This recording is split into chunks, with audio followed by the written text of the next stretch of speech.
Cosmetic dentistry offers a whole variety of procedures.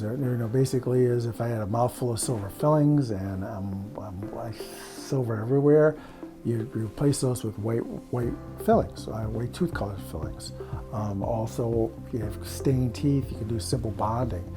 If your teeth are just stained and you need a good cleaning, you can just do a whitening. If you need some more and there's cavities and things are broken down, then you can do some crowns or a porcelain veneer, which is, I tell people, it's like a 3/4 crown. It just is on the front.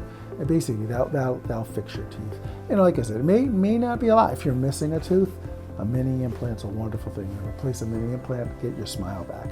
Anything to make yourself look better is cosmetic dentistry. Most cosmetic dental procedures are covered by your insurance carrier. Well, they're a portion of it. They're white fillings, they're a crown. Come on in, we'll take a look at it, we'll see what's going on. And then from there you can game plan whether you want one teeth done or want everything done. You're in charge. We're just here to help you and let you know what's out there.